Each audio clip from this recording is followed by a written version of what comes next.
الحمد لله رب العالمين نحمده ونستعينه ونستغفره ونؤمن به ونتوكل عليه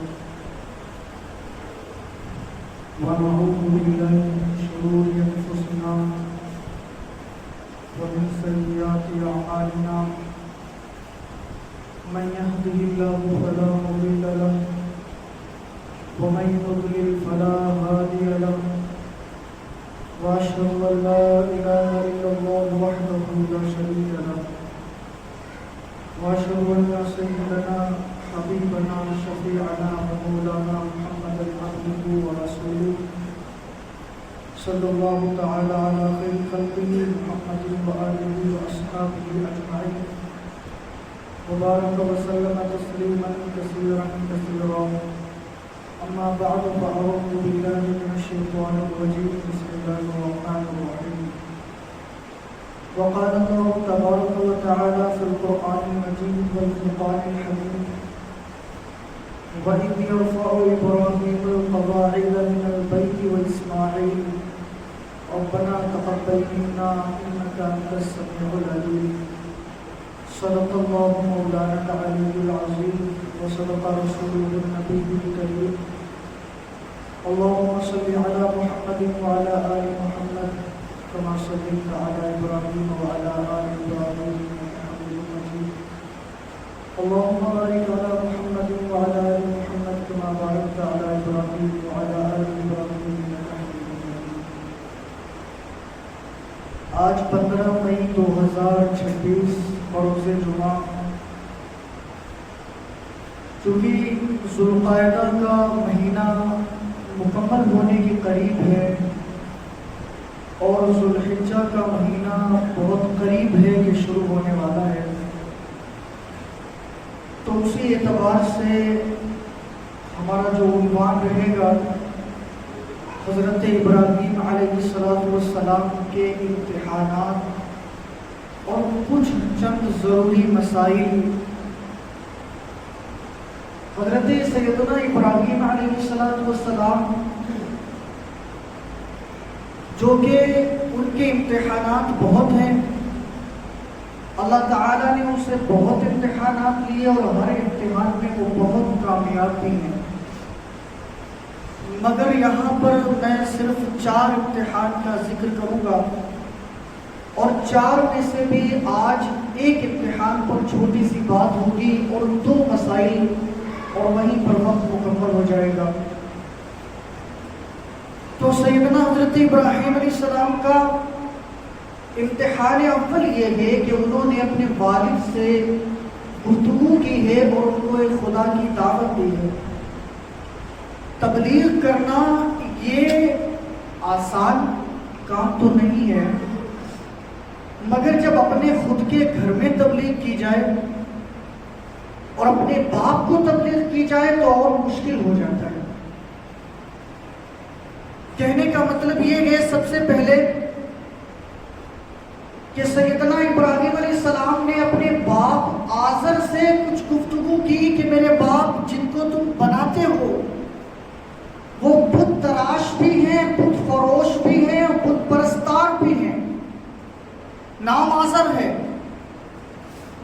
میں ذرا رک کر کے ایک چھوٹی سی بات کروں۔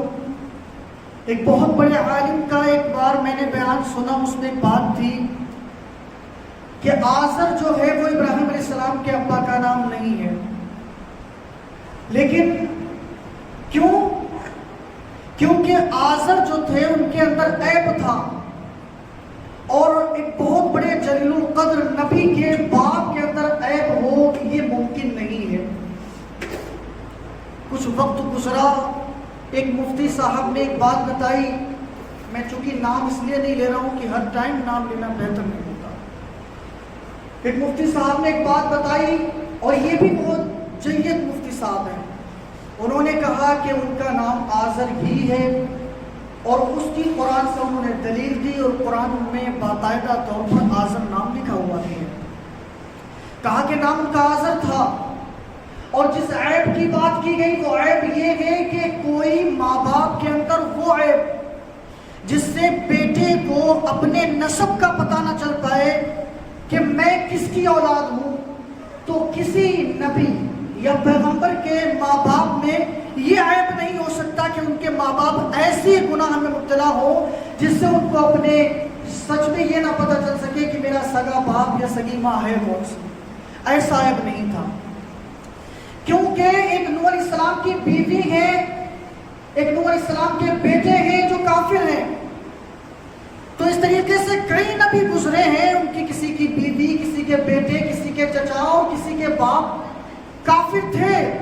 تو یہ عیب وہ عیب نہیں ہے۔ لیکن نام جو بتایا گیا، تاریخ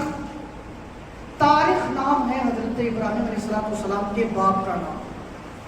آج تک ہم سنتے چلے آ رہے ہیں کہ آزر نام ہے،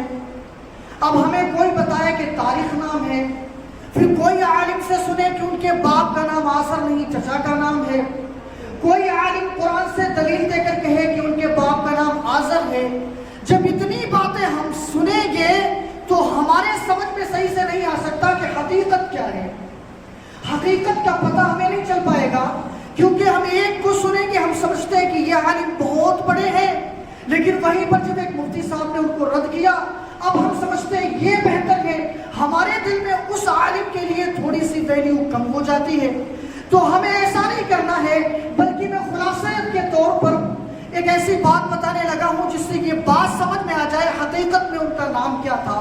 کیا تاریخ نام تھا یا آزر نام تھا۔ تو بات اتنی سی ہے کہ اللہ رب العالمین نے تورات کے اندر، انجیل کے اندر حضرت ابراہیم علیہ السلام کے والد کا نام تاریخ لے کر بلایا، اور قرآن کے اندر اللہ رب العالمین نے آزر کہہ کر پکارا۔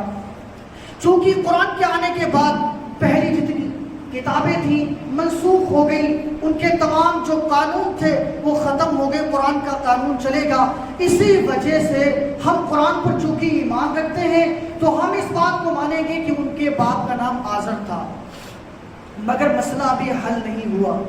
وہ اس وجہ سے کہ ہم قرآن کے ماننے والے ہیں، مسلمان ہیں، تو ہم یہ بات مان لیں گے، لیکن جو ماننے والے نہیں ہیں اور جو اسٹڈی کرنا چاہتے ہیں، جو سمجھنا چاہتے ہیں کتابوں کے ذریعے سے کہ حقیقت میں اسلام کیا ہے،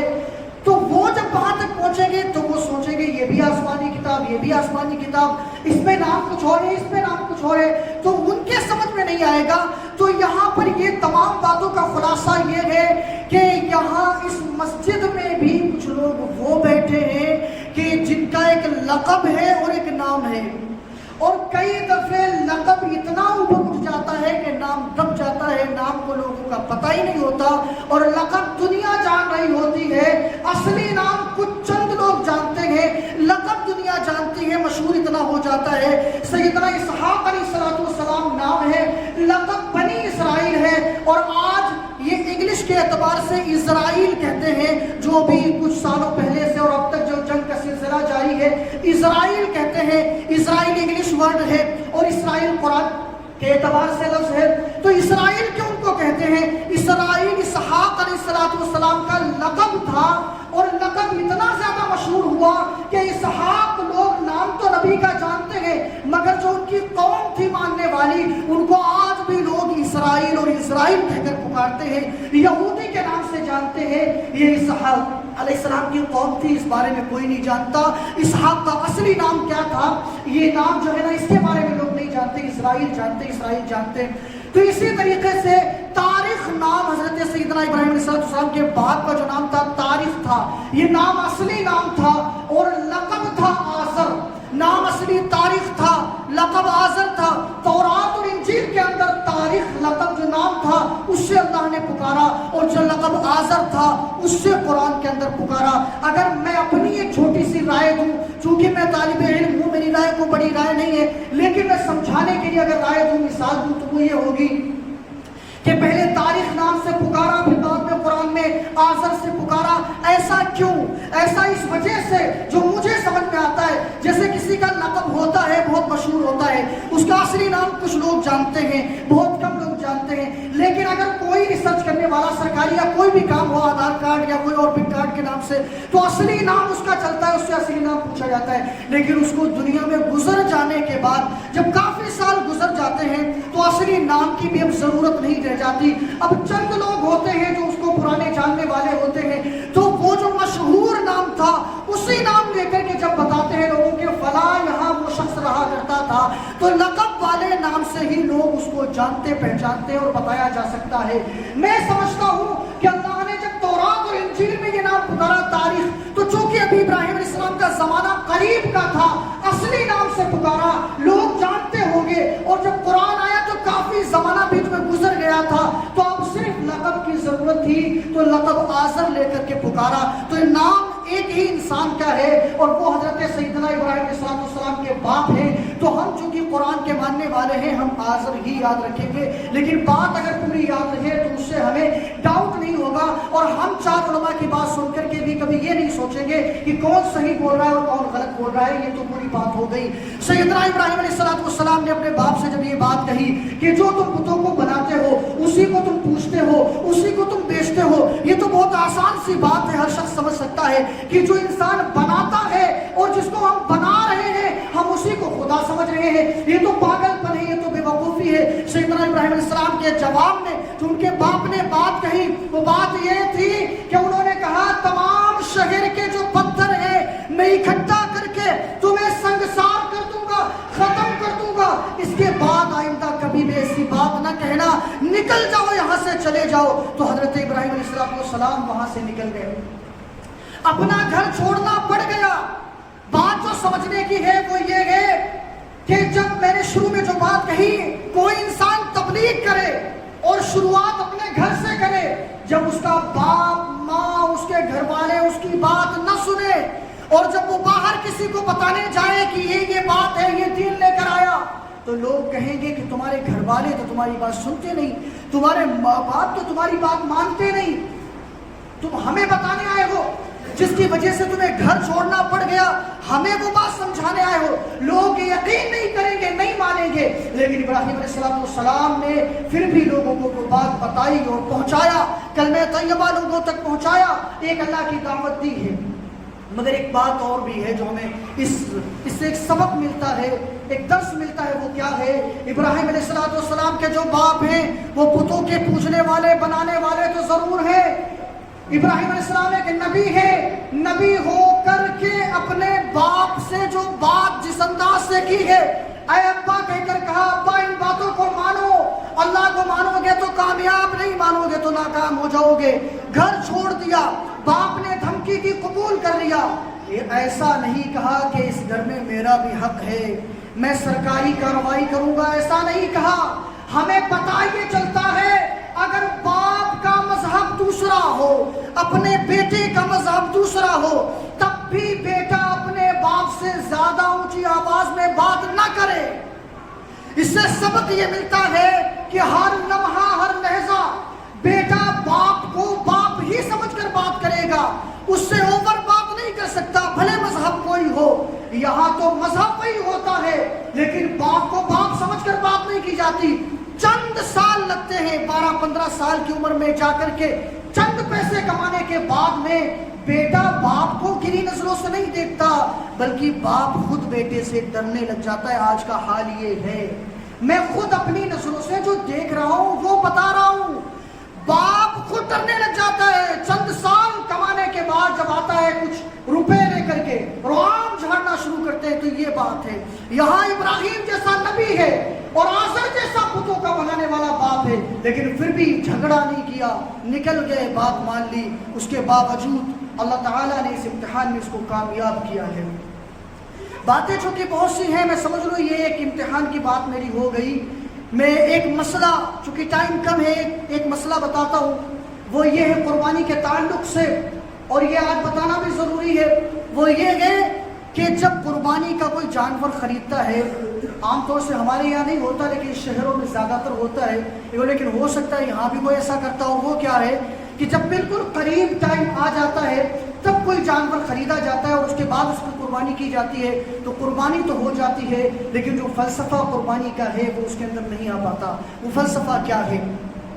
वो बात ये है कि जब कोई इंसान कुछ दिन पहले, महीना पहले, या मैं अपना अगर एक यहाँ पर एक राय दूँ, एक ख्याल बताऊँ, वो ये है शव्वाल का महीना जो ईद उल फित्र का महीना है, वो महीना उसके एंड तक अगर कोई खरीद कर कुर्बानी करना चाहता है तो जानवर खरीद ले, ताकि बीच में जुल्कायदा का महीना मिले, जिलहिज्जा के 10 दिन मिले, 40 दिन मिल जाए, ताकि वो जो घर में जानवर है लोग उससे मानूस हो जाएं। देखा होगा कभी कभी जानवर कुर्बानी के लिए जा रहा होता है, छोटा बच्चा छीन रहा होता है और जाने नहीं देता और आंखों में आंसू आ जाते हैं। ये होना चाहिए कि बड़े भी आंखें नम हो जाए उनकी और दिल जो है धड़कने लगे, क्योंकि वो पला होता है घर में, उससे एक मानूसियत हो जाती है, एक उससे लगाव हो जाता है। तो लगाव हो जाए तो ये लगाव होने के बाद एक और बात जहन में आती है, वो क्या है? ये तो आता है हदीसों में कि खुशदिली के साथ हमें कुर्बानी करनी चाहिए, लेकिन मैं एक बात कहूं, वो बात ये है कि हमारा दिल जब ना मान रहा हो तब हम जो कुर्बानी करते हैं वो और ज्यादा कामयाब है। हमारा दिल ना लग रहा हो तब हम जो कुर्बानी करें वो और कामयाब है। एक मिसाल देता हूँ, यहाँ पर जैसे कोई खेत में गया, सुबह जल्दी गया, धूप की तपिश है और दोपहर में देर में घर पर पहुंचा, थका हुआ था, भूख भी लगी थी, प्यास भी लगी थी, पंखा भी चल रहा है, हाथ मुंह धोया, अभी बिस्तर पर बैठने वाला था, आराम करने वाला था, आजान की आवाज पहुंचती है, अल्लाहू अकबर अल्लाहू अकबर। इसने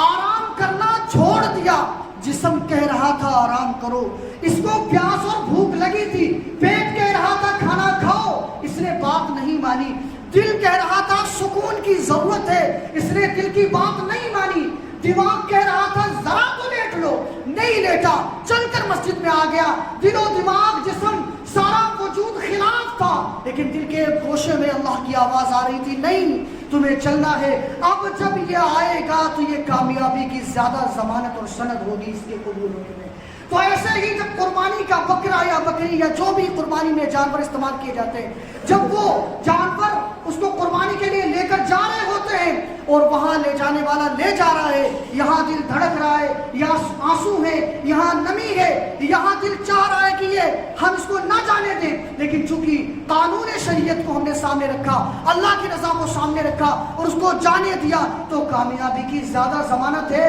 हदीस में आता है जहन्नम को बनाया गया और जहन्नम को आराइश, ज़ेबाइश, खूबसूरती के घेरे में कर दिया गया, जन्नत को बनाया गया मुश्किलात के घेरे में और नागवारियों के घेरे में कर दिया गया। इसीलिए जितनी नागवारी होती है वो कुर्बानी ज्यादा कबूल होती है। तो तकरीबन महीना पहले, 20 दिन पहले, लेकिन 40 दिन पहले अगर कोई इंसान खरीद लेता है तो ये ज्यादा बेहतर है। मैं इसलिए समझता हूँ कि 40 दिन की अहमियत बहुत ज्यादा आती है। ये कोई मुस्तहब कोई बेहतर नहीं, मैं अपनी तरफ से कह रहा हूँ 40 दिन की अहमियत ज्यादा है। 40 दिन का चिल्ला भी होता है, वजीफे भी होते हैं, अमल भी होते हैं। और हज़रत मूसा अलैहिस्सलाम तौरात लेने गए, उसमें भी 40 दिन का बहुत बड़ा दखल है। इस वजह से ये बात मैंने कही। एक आखिरी मसला बताता हूँ और बात को खत्म करता हूँ। वो क्या है? वो 1 मिनट की बात यह है कि जो लोग कुर्बानी करेंगे, जिनका इरादा बन चुका है, तो पहले ज़ुल्हिज्जा, अगर 29 का चांद हुआ तो गालिबन सोमवार को पहली तारीख, 30 का चांद हुआ तो तकरीबन मंगल को पहली तारीख होगी, जुमेरात को बकरा ईद होगी इंशाअल्लाह ताला, ये उम्मीद है। तो इतवार तक वो अपने तमाम बालों को और नाखूनों को तराश लें, काट लें। उसके बाद जब ये 10 दिन जो है, 10वें दिन जब कुर्बानी का दिन आ जाए, ईद उल अज़हा की नमाज के बाद, जब अपने वो जानवर है, जब तक कि उसके गर्दन पर छुरी न चल जाए, उसको ज़िबा न कर दिया जाए, उससे पहले पहले तक अपने बालों को, अपने नाखूनों को ना काटा जाए। ये मुस्तहब और बेहतरीन अमल है, ना करने पर कोई गुनाह नहीं है। लेकिन जहाँ कुर्बानी कर रहे हैं तो उससे मिले जुले जो अमल है और करेंगे तो और ज़्यादा सवाब है और ज़्यादा बेहतर है। तो एक बेहतर अमल क्या है कि हम पहली ज़ुल्हिज्जा से पहले पहले अपने तमाम नाखून और बालों को साफ करें, उसके बाद 10 दिन तक ना काटें। फिर जो जिसके घर में जिस दिन जानवर काटा जाए, ज़िबा किया जाए, उस ज़िबा होने के बाद उनको तराश करें। लेकिन अगर किसी ने 1 ज़िल्हिज्जा से पहले भी नहीं तराशे हैं